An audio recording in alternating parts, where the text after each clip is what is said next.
Phantom Orion. जिन्होंने भी Beyblade middle series देखी है उनको इस बेब्लेड के बारे में पता ही होगा। ये बेब्लेड 4th सीजन का विंटर कॉन्स्टलेशन बेब्लेड था। जैसे कि मैंने अपने प्रीवियस वीडियो में वादा किया था कि मैं नेक्स्ट वीडियो ओरायन के बैक स्टोरी के ऊपर बनाने वाला हूँ, तो उस वादे के अनुसार आज मैं लेके आ चुका हूँ फैंटम ओरायन की बैक स्टोरी। लेकिन इससे पहले अगर आपने L Drago and Pegasus and nemesis and Leone की बैक स्टोरी हमारी वीडियोस नहीं देखी है तो वो आपको पहले देखना जरूरी है। पहले आप वो वीडियोस देख के आइए, उसके बाद ये वीडियो देखिए। लिंक आपको आई कार्ड में मिल जाएगा। तो चलिए गाइस, और ज्यादा टाइम वेस्ट ना करके अपने इस बैक स्टोरी को स्टार्ट करते हैं।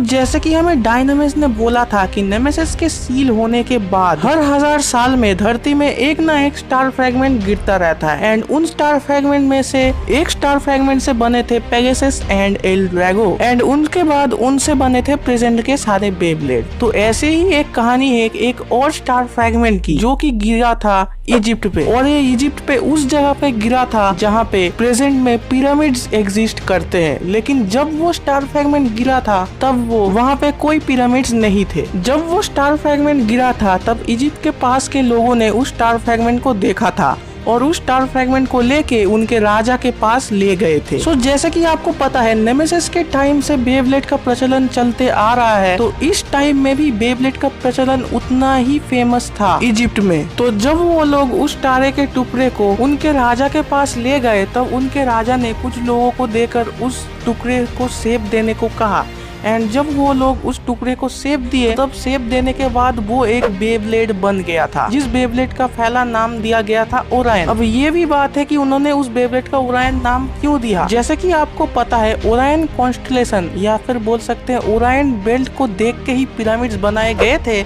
उन लोगों ने सोचा था ये स्टार फ्रेगमेंट भी उन ओरायन स्टार्स बेल्ट जो ओरायन बेल्ट है उन स्टार्स में से किसी एक स्टार से टूटा है, तो इसीलिए उन्होंने इस बेब्लेड का भी नाम दिया ओरायन। लेकिन तब इजिप्ट के लोगों को ये बात नहीं पता थी कि एक स्टार फ्रेगमेंट से बने हुए बेब्लेड का पावर कितना ज्यादा हो सकता है।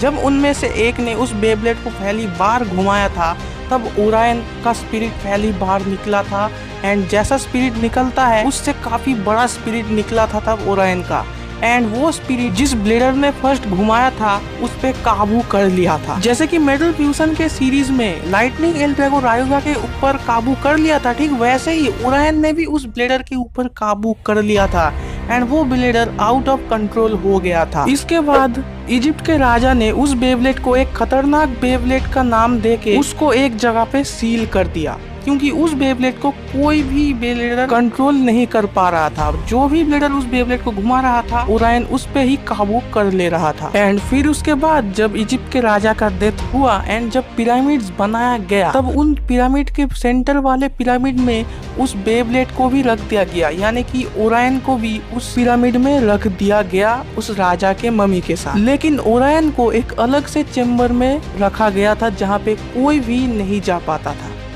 एंड उसके बाद हजारों सालों बीतने के बाद एक माहिर आर्कियोलॉजिस्ट जो पिरामिड के ऊपर रिसर्च करते थे उनको वो पिरामिड्स का वो गुप्त चेम्बर मिल गया जहाँ पे ओरायन बेब्लेड को रखा गया था। उन्होंने पहली बार उस बेब्लेड को ढूंढ निकाला था एंड जिस चेम्बर पे उनको वो बेब्लेड मिला था उस चेम्बर के दीवार में जो इजिप्शियन राइटिंग्स थे उसको पढ़ के उनको पता लग गया था कि ये बेब्लेड पुराने टाइम में क्या कर चुका है एंड ये बेब्लेड कितना खतरनाक है। फिर भी उन्होंने उस रहस्यमय बेब्लेड को लेके अपने घर चले गए एंड उसको ठीक से साफ किया। ओरायन की हिस्ट्री जानने के बाद उन्होंने उस बेब्लेड का फिर से एक नाम दिया जो था फैंटम ओरायन। उस आर्कियोलॉजिस्ट के अलावा भी ये बात एक और एसोसिएशन को पता था जिस एसोसिएशन का नाम था हेडिस इंक। जी हाँ, ये वही हेडिस इंक है जिसका ओनर था डॉक्टर जिगुराट जो हमको मेटल मास्टर सीरीज में दिखाया गया था। उन लोगों को भी ओरायन की हिस्ट्री के बारे में पता चल गया था एंड उनको एक बात और पता चल गई थी कि ओरायन में जो टिप है बियरिंग ड्राइव टिप वो एक बार घूमना शुरू करता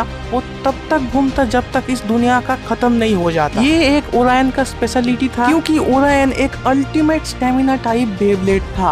हेडिस इंक भी उस बेब्लेड को ढूंढने के लिए इजिप्ट आ गए क्योंकि उनको ओरायन के अल्टीमेट स्टेमिना का भी डाटा चाहिए था, जैसे कि Meteor, L Drago and Galaxy Pegasus का डाटा भी उन्होंने लिया था, वैसे ही उनको ओरायन के अल्टीमेट स्टेमिना का डाटा भी उनको चाहिए था। और उसके बाद जब हेडिस इंक को पता चला कि वो ओरायन बेब्लेड इजिप्ट के एक महान आर्कियोलॉजिस्ट के पास है, तब उन्होंने भी उस आर्कियोलॉजिस्ट के घर में हमला कर दिया। अब मैं एक और फैक्ट बता दूं, वो जो आर्कियोलॉजिस्ट थे उनके बेटे के नाम था क्रिस। जी हाँ, क्रिस उसी आर्कियोलॉजिस्ट का बेटा था जो कि इजिप्ट में रहता था। एंड क्रिस अपने बचपन से ही बहुत ही ताकतवर एंड बहुत ही रिस्पॉन्सिबल लड़का था। एंड वो बेब्लेडिंग में भी बहुत ही अच्छा था। वो जिसके साथ भी बेब्लेडिंग करता हमेशा वही जीतता था। जब हेडिस इंक वालों ने उसके घर पे ऐसे हमला किया उस बेब्लेड को लेने के लिए, जिस बेब्लेड का नाम है फैंटम ओरायन, उस टाइम पे क्रिस के फादर ने अपनी पूरी कोशिश की उस बेब्लेड को वो बचा पाए। उनके हाथ वो बेब्लेड नहीं जाने दे सकते थे कुछ भी करके। अगर उनके हाथ में वो बेब्लेड लग गया तो उस बेब्लेड का खतरनाक पावर का इस्तेमाल भी वो लोग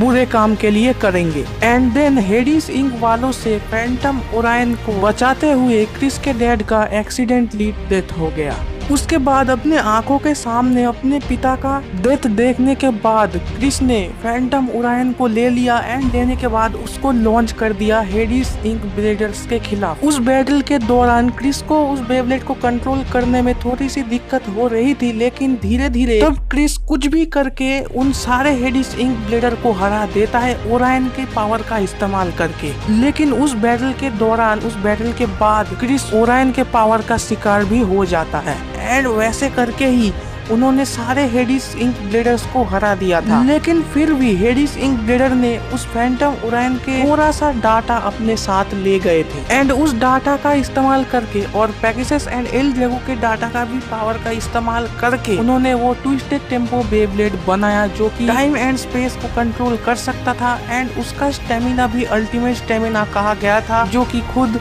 डॉक्टर जिगुराट ने बताया था। अब उसका भी अल्टीमेट स्टेमिना इसलिए बना था क्योंकि उसमें फैंटम ओरायन का डाटा डाला गया था। उसके बाद क्रिस को तो पता था कि उसके डैड जो थे वो इस दुनिया को छोड़ के अब जा चुके हैं। अब क्रिस को अपनी जिंदगी अकेले ही गुजारनी थी। उसके बाद क्रिस ने एक बात पक्की कर ली थी कि उस पूरे दुनिया का नंबर 1 ब्लेडर बनना है, मतलब पूरी दुनिया का वर्ल्ड चैंपियन उसको ब्लेडर बनना है। इसलिए उसने फैंटम ओरायन के साथ दमदार ट्रेनिंग करनी शुरू कर दी। उसने ओरायन के साथ तब तक ट्रेनिंग किया जब तक वो ओरायन को पूरी तरीके से कंट्रोल नहीं कर पाता। ट्रेनिंग के टाइम ओरायन ने क्रिस पे बहुत बार हावी हुआ था, लेकिन क्रिस अपनी कड़ी ट्रेनिंग के जरिए ओरायन को कंट्रोल कर लेने में कामयाब हो जाता है। एंड क्रिस ओरायन के बियरिंग ड्राइव सिस्टम, जो बियरिंग ड्राइव टिप था, उसका इस्तेमाल भी बहुत सारे अलग अलग जगह पे करता है एंड बहुत सारे अलग अलग जगह पे प्रैक्टिस करता है, जो कि क्रिस ने खुद हमें बेब्लेड मेटल फ्यूरी के सीरीज में बोला था कि कोई भी सिचुएशन हो या फिर कोई भी जगह हो, ओरायन अपनी बियरिंग ड्राइव टिप की मदद से हमेशा स्टेबल घूमता रहेगा।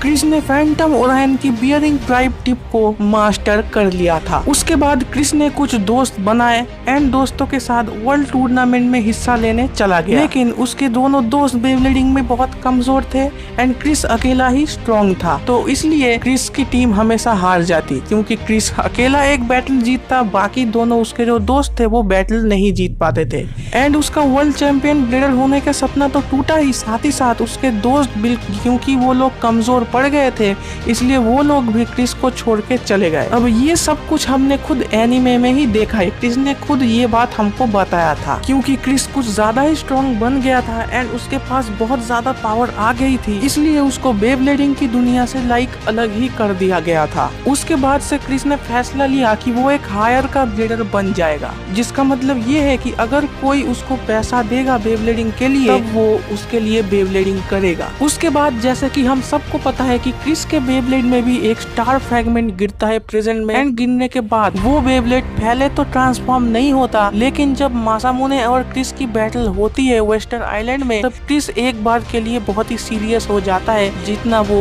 पुराने बैटल्स में हो जाता था। जिसके बाद वो दोनों फिर से बॉन्ड बना लेते हैं एंड ओरायन ट्रांसफॉर्म हो जाता है। स्टार फ्रैगमेंट से ट्रांसफॉर्म होने के बाद ओरायन पिछले से 4 गुना या फिर 3 गुना ज्यादा ताकतवर बेब्लेड तो बन ही गया था। एंड ये सब कुछ हमने खुद एनीमे में ही देखा है।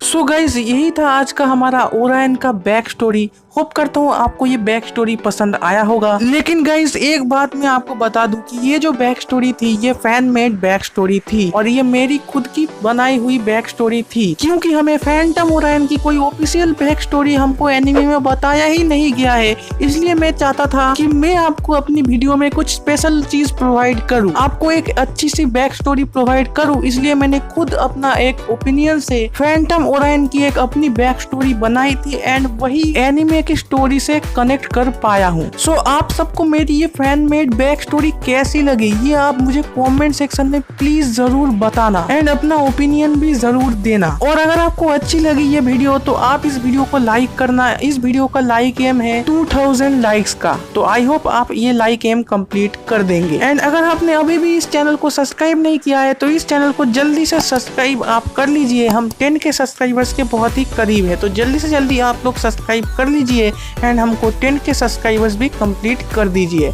तो तब तक के लिए मैं मिलूंगा एक और न्यू एंड अमेजिंग बेब्लेड से रिलेटेड वीडियो के साथ। तो तब तक के लिए till then and good bye.